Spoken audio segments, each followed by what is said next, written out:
to Geared for Growth. I'm your host, Mike Mortlock from MCG Quantity Surveyors. Today, I've got a very special guest. I would go so far as to say a national treasure in the property investment space. We've got the founder and CEO of Hotspotting, Terry Ryder. I have a great chat to Terry about what he's seeing for the next year, his predictions, and we also talk about the prediction season as we're hearing all sorts of economists giving their ideas about what the 2024 property market looks like. We also have a chat to him about some of the key fundamental drivers, what he looks for in a hotspot and a growth market, and then challenge also the notion of hotspotting itself and what is it about finding a hotspot and what is it that he's trying to educate his customers about when it comes to property. It's an awesome interview that's been long overdue. I've been wanting to get Terry on for a long time, and I'm sure you're going to learn something from it. Here's Terry. Terry Ryder, thanks for joining me on Geared for Growth. Always a pleasure to talk about real estate. As I often say to people, the hard part's getting me to shut up. Is it still a pleasure? Because you've been doing this for quite some time, and I'm sure that, there's a bit of trepidation for a podcast. People like me are going to ask you the same sorts of questions, where do I buy? When should I buy? And, crystal ball me into financial freedom. Do you still maintain that passion for it? Yeah, I do. I think it's because residential real estate is really important. It's not so much, for me, it's not so much about people generating wealth. It's about shelter, and it's important to everybody, whether they're renting or owning.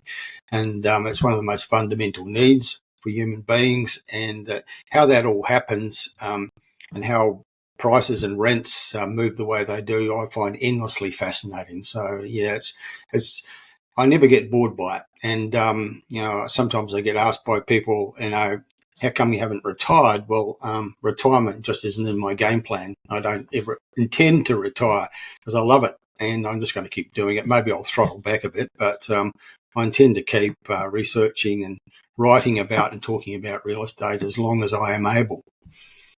Well, I would like to send a message to the people asking you about retirement and say, knock it off, because as long as we can keep you as a national treasure in the property research space, we'll have you. So it's a sincere pleasure to have you on the show today, certainly way overdue. Let's start off with the 2024 prediction season, right? So we're into December as at the date of recording, and all the economists are trotting out their percentages, and they're ranging sort of between 1.5% from Oxford Economics, a very glass half full there. I don't know what their problem is. And Louis Christopher's sort of 6 to 8, Shane Oliver's at 7. And with all due respect to Shane, who's a previous guest, he's got it wrong before, as have many of those. So I know we sort of said off air that you're not one to sort of throw percentages at things, because I guess it's probably sort of unhelpful to the consumer, would you say? Yeah, I think all the speculation is unhelpful, and it's usually really wide of the mark. For some reason that I'll never understand, journalists always go to economists for the forecast and the analysis of residential property, and I often wonder why, because they're not actually property specialists, and it's something they turn their attention to occasionally. But they also have a terrible, terrible track record in predicting housing price outcomes. Every year, they usually tend to forecast prices falling, as they did at the start of 2023. Or if they're telling us that prices will rise, it's usually pretty moderate, and that's what we're getting for next year. For 2024, it's a mixture of moderate price growth from some, or prices falling from other forecasters, and the outcomes are always a lot more bullish than forecast by those economists. The bank economists are probably the worst forecasters in the country when it comes to housing markets. Yet they certainly still do get the airtime. Where do you think they're getting it wrong? Because it seems reasonable to assume that they are highly educated people, certainly highly paid people. But is property just fundamentally different because there are more sort of extrinsic things that are at play, or is it the fact that markets move with a level of certainty that sort of property owners don't have? I mean, that sort of always seems to be the problem with economists, is that if people were acting in a reasonable way, they would do X, Y, Z, but people aren't always reasonable, right? What do you put it down to? Look, I don't think they get it. They just don't get residential property. I think the problem is that they are economists and they expect everything, including the housing market, to fit with their economic models of how things should work. So what they're forecasting is what they think should happen according to what they believe to be true about of how the world works economically. But real estate is a different animal, and it's got elements to it you can't factor into an algorithm or an equation, like just the Australian ethic of home ownership. How do you put that into an equation? Australians culturally have this great passion for real estate and this belief in its fundamental strength. It's the cornerstone of wealth for most Australian families, and that doesn't seem to get factored into their equations.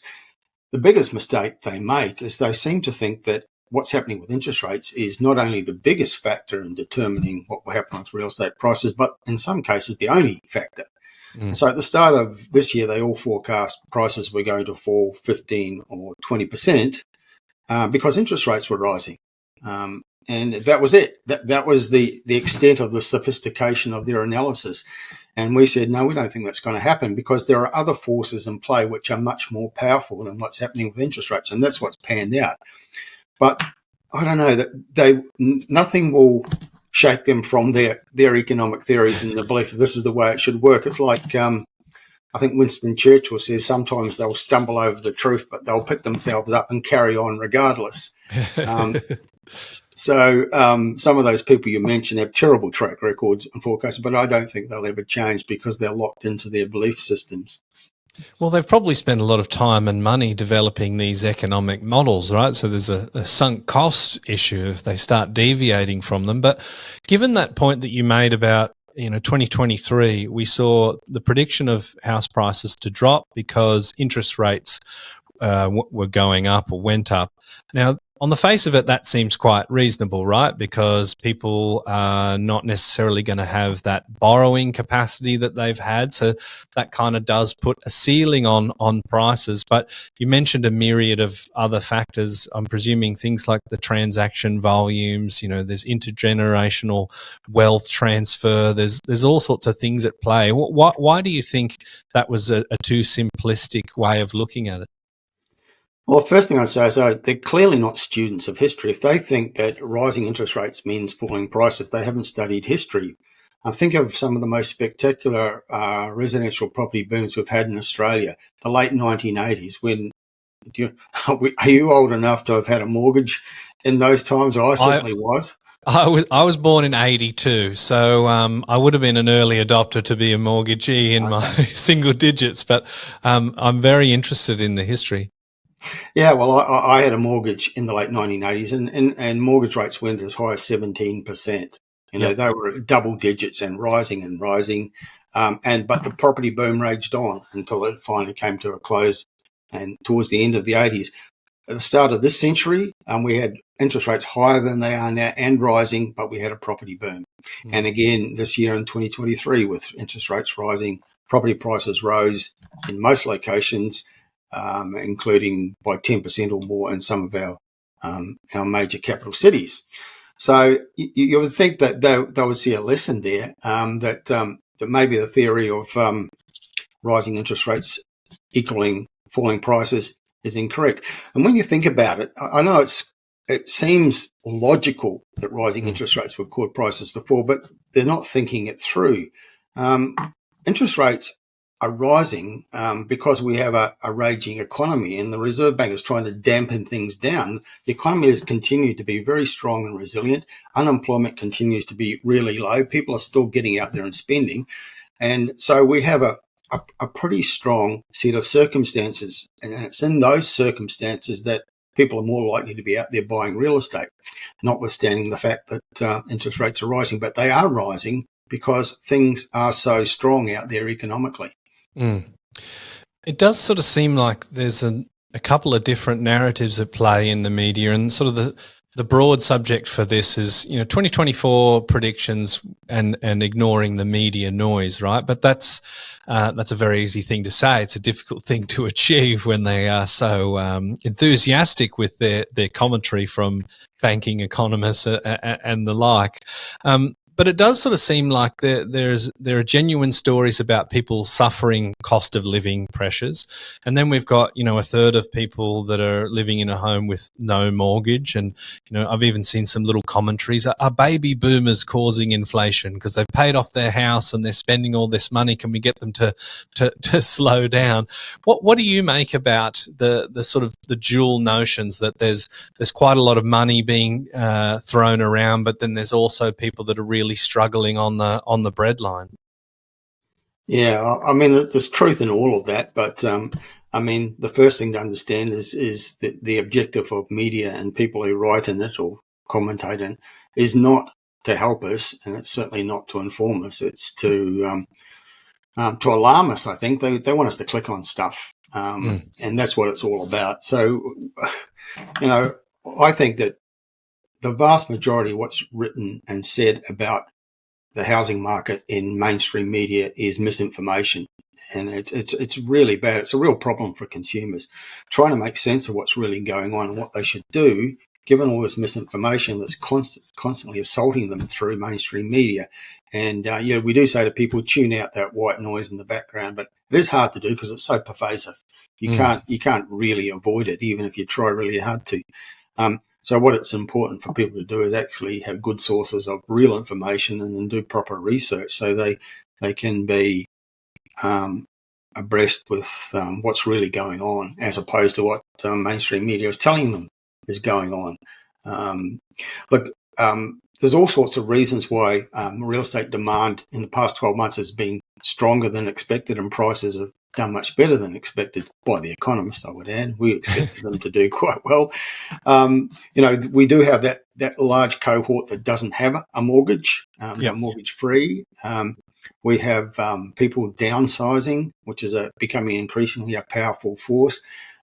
We've got first home buyers who find a way to get into the housing market, regardless of what happens and how hard it is. People find a way, and increasingly, I think it's with the help of parents and grandparents, just compromising. Perhaps you don't get into the housing market without making sacrifices and compromises. And increasingly, I'm having conversation with young people who they might be growing up in Sydney and Melbourne. They want to get into the housing market. They say, "Oh, I just can't afford to buy here, but what I do, I can do anywhere." And so I'm moving.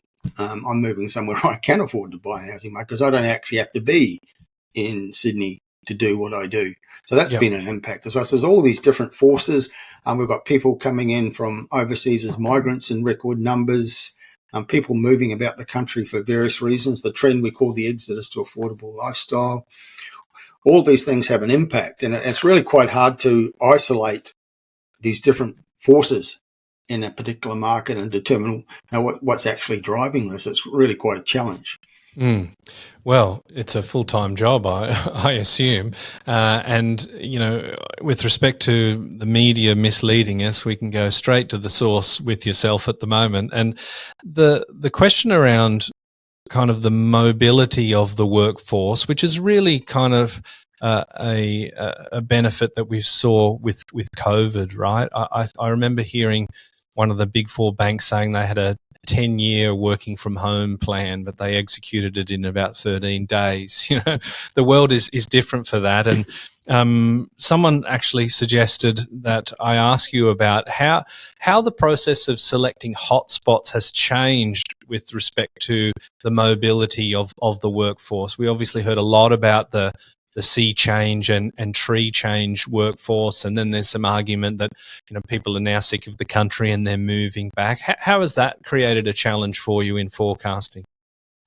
Look, not too much of a challenge. It's just a case of being aware of these changes happening. I would say that there's a media again has misinformed us into believing that what the trend we call the exodus to affordable lifestyle was caused by COVID lockdowns. In actual fact, it's been underway for much longer. It's about technology, and it's about people seeking a different lifestyle and a more affordable lifestyle. So Sydney's been losing population to what we call internal migration for more than 10 years now, and Melbourne for 5, 6, 7 years. So it all started long before COVID came along. COVID just made it more visible and alerted more people to the possibilities. Well, first they were forced to work from home. And then they realised, well, hey, maybe we can make this permanent because we like it. It doesn't work for everyone, of course. There is some evidence in what we're seeing that the strength of that trend has waned a little.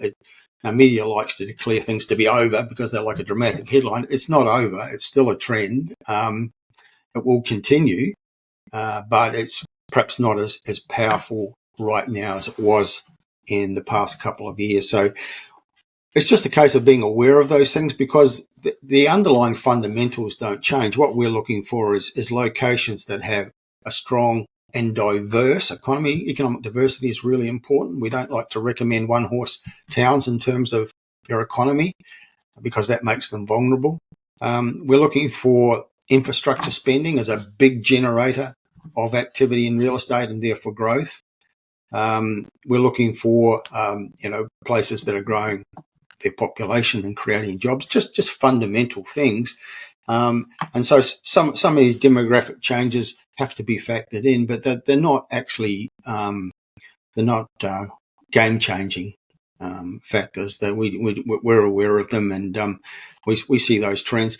One of the reasons why we're a little bit ahead of the game than say media or some of the other research companies, I think, is because we chart the trends in sales activity, whereas everyone else seems to monitor what's happening with prices. And we think prices actually take time to react to changes in the market. The change in the market is demand increasing or falling. And because we monitor sales activity, which is demand, we can see changes coming before it starts to show up in the media in the form of prices. Interesting, because settlement date could be 6 weeks from exchange, right? And we've gone through a year where 6 weeks can actually price you out of a suburb. It's been a crazy pace of change. Yeah. I want to ask you a question that I'm sure you're going to hate, but my listeners will hate me if I don't ask it. So better for you to suffer on this one than me. You'd rather I hate you than your listeners hate you. Fair enough. Well, I just by sheer terms of volume, there's more listeners hopefully than one. So that's the way I've figured it out. 2024, there's obviously markets within markets, and you can't invest in the whole Australian property market. But when we see some of those predictions, I know we talked about you not necessarily wanting to throw numbers at it, and your research is far more nuanced than Australia. But what can you see that's happening in 2024? Which way are the tailwinds or headwinds blowing? Look, I think they're mostly positive, and you're right. We don't talk about the Australian property market, and that's one of the reasons why the economists and other forecasters get it wrong. They talk about Australian property prices as if we're one big market. Look at the size of this country and the regional differences. I mean, to think that we have just one market is just absurd. We're always looking at things regionally because we think property markets are local in nature. So that's why we're so interested in local economies and what's happening with infrastructure locally. But I've just completed the latest analysis of sales activity. It's going to be the summer edition of the Price Predict Index, which will feed into our forecast for 2024. And we always have at the front of that report the winners, the losers, and the ones in between. So I'm about to, when I finish talking to you, sit down and write those summary sections. But there are more winners than losers, and there are some sort of steady ones in the middle. For example, the three biggest cities have come very strong this year with their sales activity. So they're heading into 2024 with a lot of momentum, Sydney, Melbourne, and Brisbane. Some of the regional markets, also regional Queensland, and in particular, regional South Australia never gets talked about because there's not a lot of population outside of Adelaide, but there are some markets there that are noteworthy, and it's a strong market. in between, we've got some steady ones like Adelaide, like regional Victoria, like Hobart, and the losers. Darwin and Canberra have not got on board with this trend of recovery and resurgence in 2023. Those markets are lagging because I think they have weak economies. Northern Territory in particular is the weakest economy in the country at the moment. And Perth, which has been the darling of the media for the last couple of years, still being written about as the boom market of Australia. But the evidence of the sales activity is that's now coming off the boil. So we think that market's going to be coming down a little bit from those peaks in 2024. So there's all these different things happening.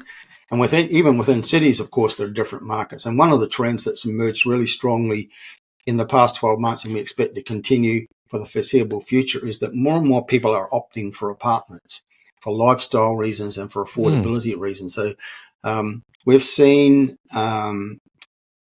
extraordinary uplift in demand in inner city Sydney, inner city Melbourne suburbs, Brisbane as well. It's shown up in Perth, in Hobart, where markets that are dominated by apartments have just had this big uplift in demand. And I think people in the more expensive markets in particular are saying, look, we just can't afford, if we want to buy in the inner west of Sydney, it's $2 million for a house, but we can get and enjoy an apartment for maybe $700,000 in the same suburb. And more people are making that choice. Downsizers are choosing apartments.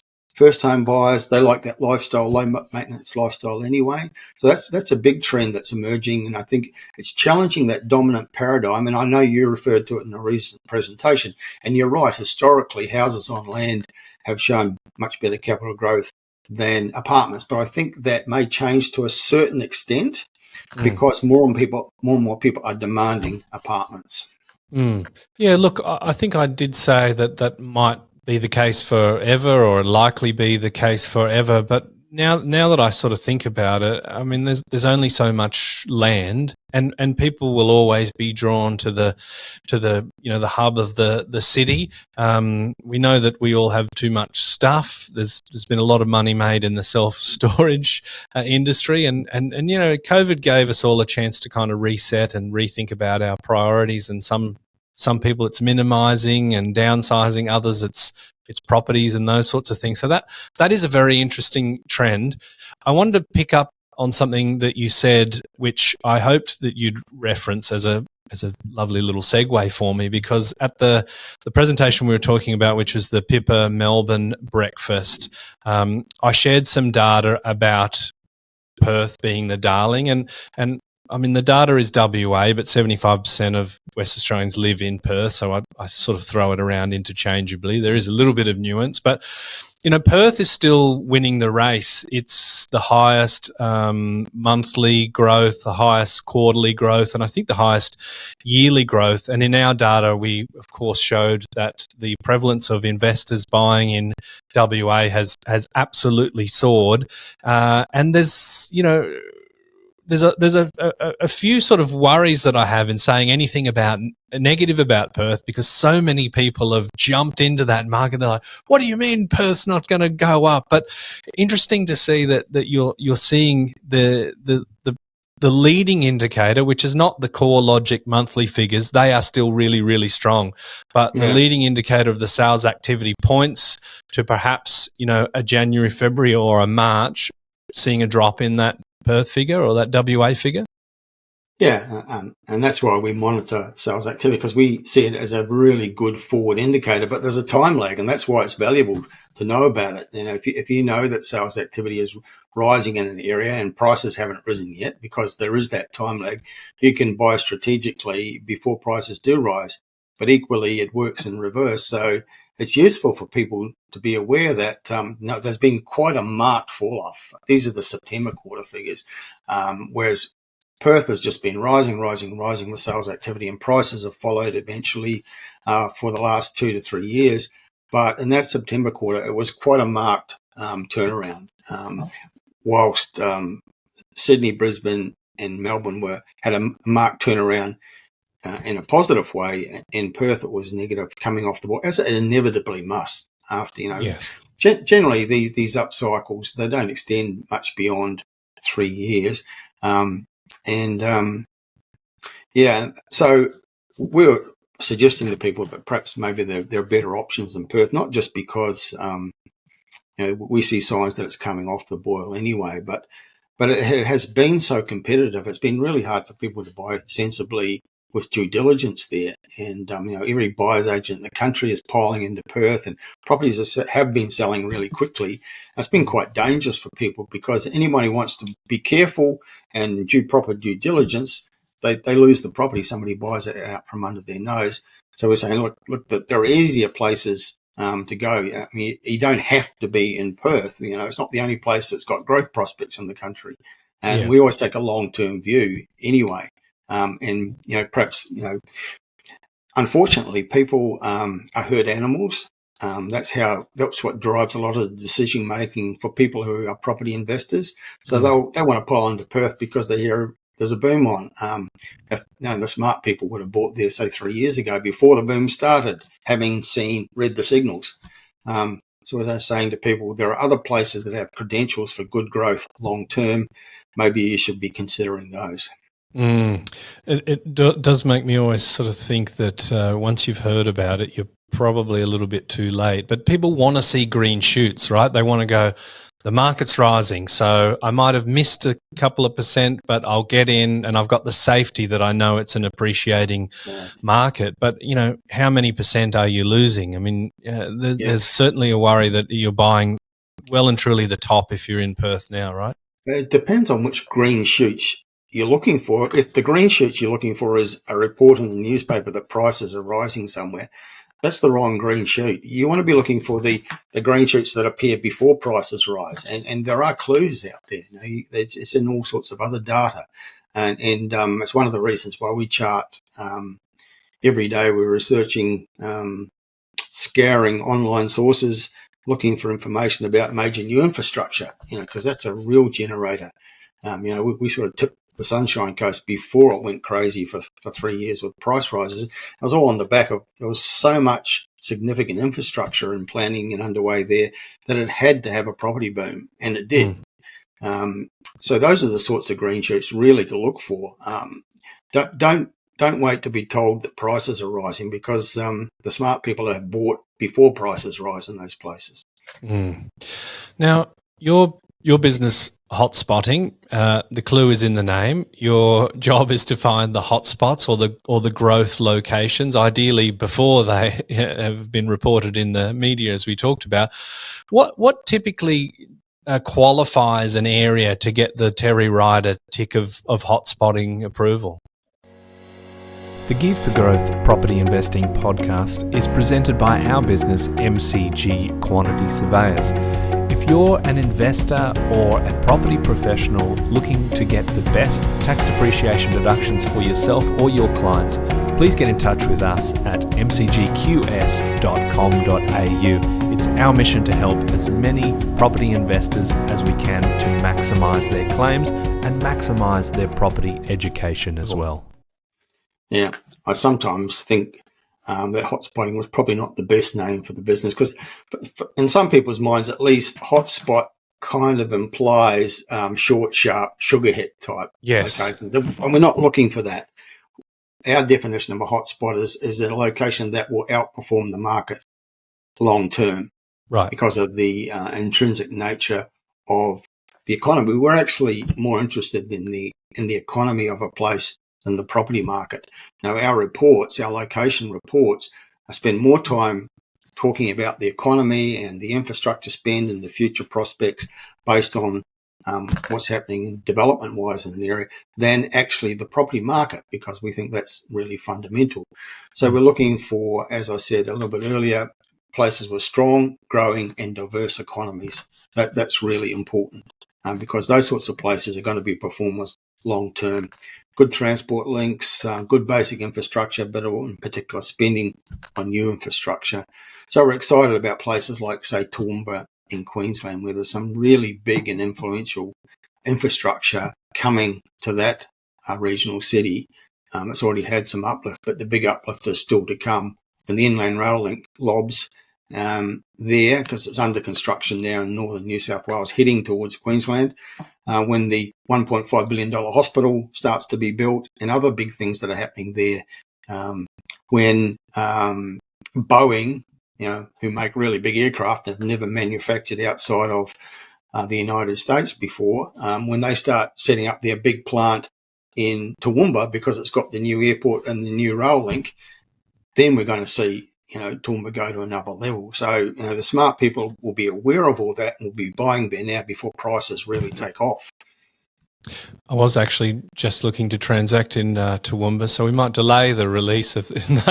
No, it's important that the consumer get this level of advice, and I mean that's something that we were kind of talking a little bit off screen. Is the power of, say, property researchers, or let's say some of these big property buyers agents or house and land package style people. You can have people green light a region and it feels like fundamentally change the metrics of that location, especially if it's a smaller population. Do you sort of subscribe to that view that, one of your reports could actually have a material impact on property prices, or let's say a big buyer's agent that might do 50 or 60 transactions a month for a few months?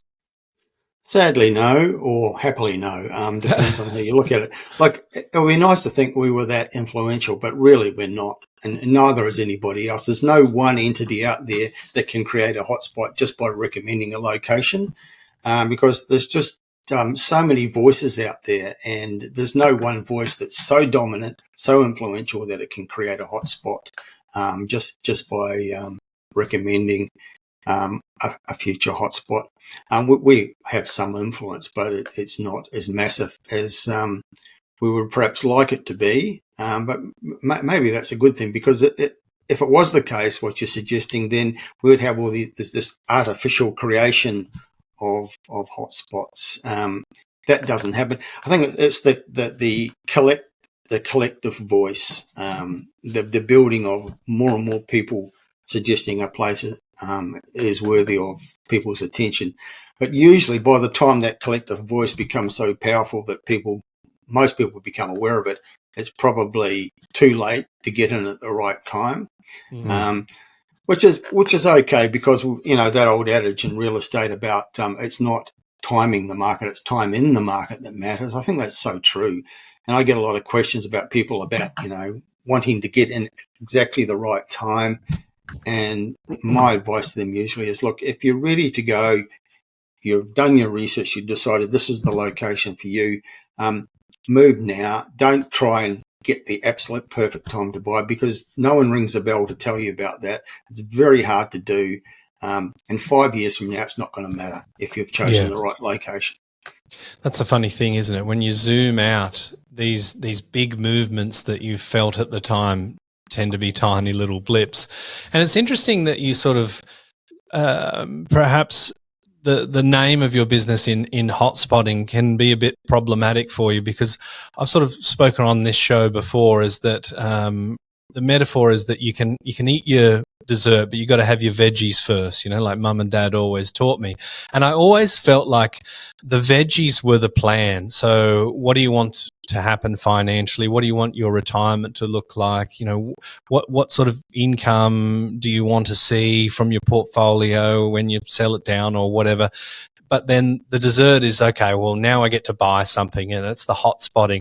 And I feel like that's far more interesting, obviously, but people don't get those sort of fundamentals right. And even yourself, as the founder of Hotspotting, is saying, well, we're not sugar hit hotspotting. We're saying this is actually outperforming the market over a certain period of time. Do you feel a palpable sense that people are like, Terry, I want to know what's going to go up 10% in the next 6 months, and I'll redraw my equity, and then there's Lamborghinis raining from the sky?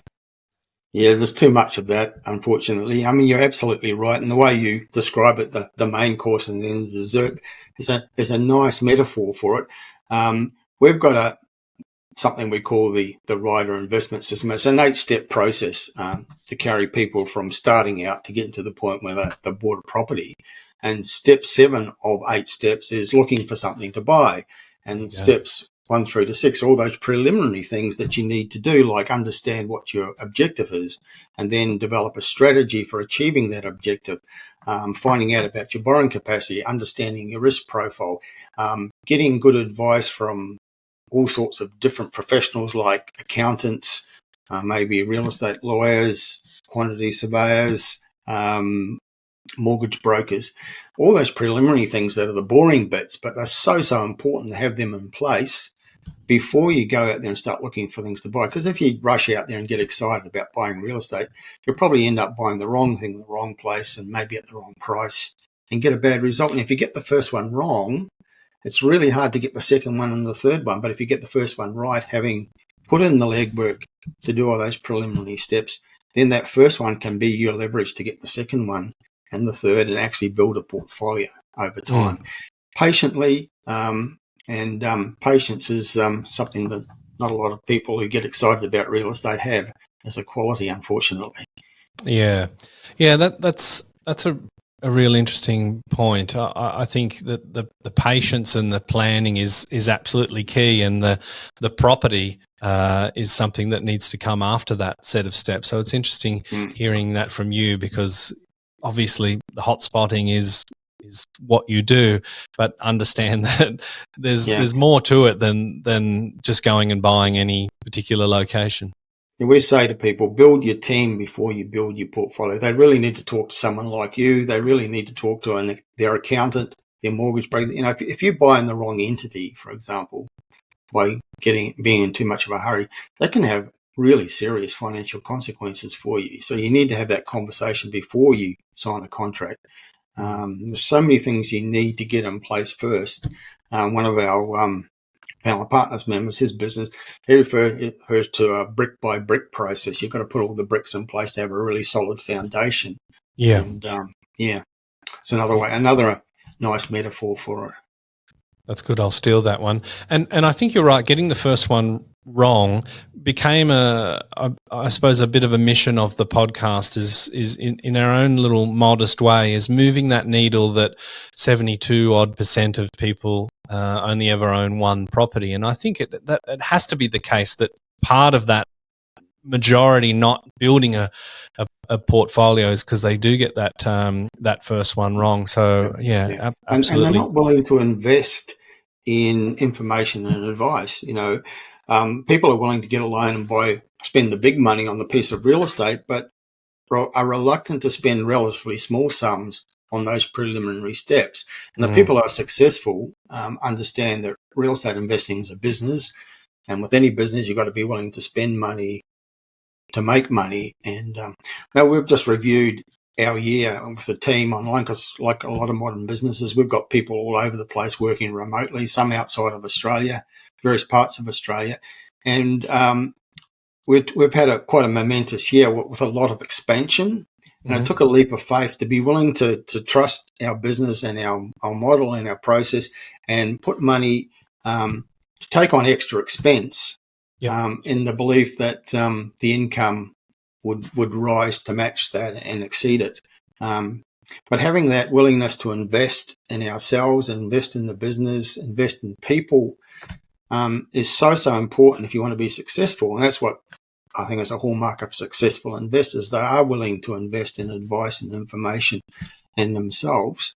But most people aren't, sadly. And that's why they get these very poor results, and so few get beyond one property. Yeah.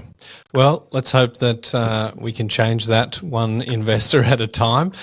Now that we've sort of done that disclaimery part of, all right, like hotspot is not the be all and end all. You do actually need a plan. There's a lot more moving parts to it. Let's say we've done all that planning and we're looking for a property that we're going to have some parameters on, right? We know what our maximum budget is. We know what sort of yield that we're wanting. when we go to some of these online platforms, it horrifies me sometimes, a bit like someone putting in like a dating profile. Like I want someone that's 6'1" or taller. But what if your soulmate is 5'11"? You know, what if I say I want the population to be 35,000 or more, but there's the best property is going to be 33,000 for performance. How are there any sort of hard and fast rules that you set on a property market that it's got to meet a certain criteria? We do have general criteria, and I referred to some of them earlier in the discussion. But there's no one size fits all, because there are different strategies, and we're not saying that this is the absolute right way to go about it. I quite often get asked by people, where's the best place to buy? And I say, sorry, there's no right answer to that question. It depends on the individual. You could have 12 people in front of you all asking, where's the best place to buy? And there's 12 different answers depending on their circumstances. What's important is that the individual investor has a set of criteria according to their objectives, which might be, I don't know, I want to retire by 50 and I want to have 12 properties and I want them to pay their own way. Therefore, I'm looking for high yields, et cetera, et cetera. So you need to have criteria which will help you decide where to buy. And it's a useful process, because the word I hear most from property investors is overwhelm. And what they're overwhelmed by most of all is Australia's a huge country. And where in this huge country do I find the right place for me to buy? I've got no idea how to even go about finding the right spot for me. So I take them through a process of I'm in a strategy session with them through asking a series of very basic questions, which whittles down thousands of choices to a short list that's manageable, like 5 or 6 locations. And it will be dictated by their income, their borrowing capacity, what their goals and objectives are, what they already own, their stage of life. Do they have kids? Or are they single? Which might dictate risk for them. A young single person might be willing to take on more risk in their investing than someone who's 40 with teenagers at school, sort of thing. So all of these things need to be considered. So the set of criteria is very much the preserve of the individual. And what we try to do is help people understand their own criteria, because a lot of people don't understand their objectives, and then develop criteria that make sense. And it might turn out to be, well, okay, I want to be buying somewhere between 400 and 500,000 with a yield above 6%, because I want it to be able to maybe pay its own well close to it. We want growth, we want safety. Therefore, we're not going to buy in a tourism market or a mining centre. We're going to buy in a well-rounded, diverse economy, a regional centre with affordable property and above average rental yields. And suddenly there's quite a short list that might suit that set of criteria. Yeah, well, I guess if you just look at Australia and go, all right, where do I buy? It's far too overwhelming, right? But if you can bring it back to those key things, then you've got a shorter list, and you've got I guess a bite-sized chunk of being able to do the research on particular markets. And even once you get down to that level, there's usually not one place that's superior to all others. And I think some people tie themselves in knots trying to find the absolute best place to buy. There's this new acronym out there following on from FOMO, fear of missing out. The new one's FOBO, fear of better options. Right. And some people tie themselves in knots.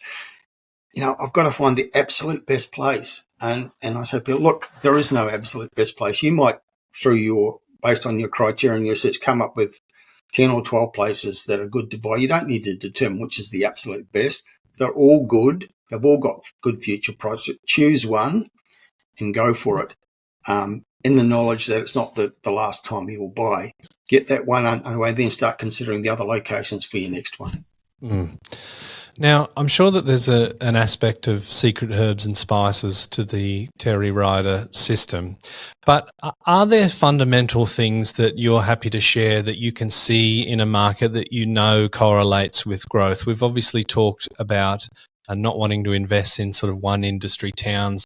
Infrastructure is a huge one, and that one sort of piques my interest because it's harder to find data on infrastructure. I mean, we can all see the core logic stuff and the SQM stuff, but infrastructure is a little bit harder. So if you're teaching a beginner to be a hot spotter, assuming that's possible to disseminate your knowledge into a short answer, what are some of the key things? Look, honestly, it's not easy because there's no one place you can go and get that information. And at the risk of being a little self-promotional, that's what our reports seek to do. Yeah. The business started from the premises that people don't have the time or the knowledge to find all the information that they need to identify where they should buy. So we'll do that for them. We do all the legwork. We gather it all together. And the really big job is finding out about infrastructure. And we're just scouring media and online sources every day. We have people doing that, looking for clues of new announcements of projects. And we pull all that together and we put it in our report so people don't have to do the research, which would otherwise take them many weeks and months, even assuming they know how to do it. So, yeah, our business model is taking the legwork out of for people and just telling you that this is where we think the good places to buy are. And infrastructure is a really important part of that. It's not the only part, but so many of the places that have emerged as outperformers over time are places that do have that element. The big infrastructure spend, the Sunshine Coast is a great example. They had more than $20 billion worth happening at one time, and hospitals and the airport being expanded and motorways, the big medical precinct. Toowoomba's a great case in point right now. A city like Geelong, just outside Melbourne, has had a lot of infrastructure and new investment coming into it. Many other examples around the country. Newcastle has actually been a case in point. It's a slight diversion, but we're also looking for game-changing events or big shifts in a place. Newcastle and Geelong are great examples of economies that had to reinvent themselves because the old economy died and media was predicting the death of these places. But they have successfully transitioned to new and more modern economies. Geelong's a great example. It used to be about smokestack industries. Media was screaming that it was going to die, but it's transitioned to an economy where it's now about IT, it's about health, it's about education. I think Newcastle has also transitioned successfully away from those days. I think the late 90s when BHP closed down the big thing and it was considered a disaster, but it's managed to reinvent itself and is still an incredibly important regional city in Australia with a property market that keeps on performing over time, helped by association with the nearby Hunter region. Yeah. Well, I've partaken in a few wine trips around that region, and it keeps delivering. We talked a bit about infrastructure projects. Now, not all infrastructure projects are created equal, right? Because you could have, let's say, $1 billion spent that's not going to employ a tremendous amount of people, and then $1 billion spent that's going to be a huge employer. A lot of people have been talking about, okay, well, Brisbane's going to explode because of the games. And then there's been plenty of people that say, look, it's not going to be a bigger driver as what people think. How do you view infrastructure from the lens of, is this going to have a really positive effect, or is this just money that's not necessarily building those job opportunities that will translate into appreciating prices? Yeah, you're right. There are different categories of infrastructure. There are some that have a lot of jobs in the creation of them, but pretty much none once they're finished, like motorways, for example. But they can have ongoing impact because they make an area more accessible. That helps. The ones we really like are the ones where there are jobs in the creation of them, but there are even more jobs in running them. And hospitals and universities fit that category really nicely. And we often look for that because in many capital cities and also regional cities, they tend to cluster together. So you'll find clusters where there's a hospitals precinct, universities close by, like that North Melbourne Carlton precinct in Melbourne, where there's the hospitals precinct and several university campuses. There's just endless demand for real estate, either by renters or buyers in those sorts of places. So that kind of infrastructure can be influential in an ongoing basis. Alternative energy projects can have impact, but they're not as big an impact because there's actually not a lot of jobs in creating a wind farm, and there's very few jobs in actually running them once they're finished. Yeah. They can have an impact, but it's a reduced impact compared to like a major new hospital, like the big one that's coming to Toowoomba, or the big one that happened on the Sunshine Coast. Is a gift that keeps on giving because it keeps on expanding. Something like that. Not only a lot of people working there, but a lot of very highly paid people working in a hospital, and people had to come from other parts of Australia and the world to live on the Sunshine Coast to work in that facility, and that really pumped up the top end of the market massively. And so we saw the Nooses of this world and Sunshine Beaches sort of having 100% growth in 3 or 4 years as a result of that. So those sorts of infrastructure projects can have a very lasting and powerful impact. Yeah, I think that's awesome advice. Terry, thanks very much for joining me on Geared for Growth. Cheers.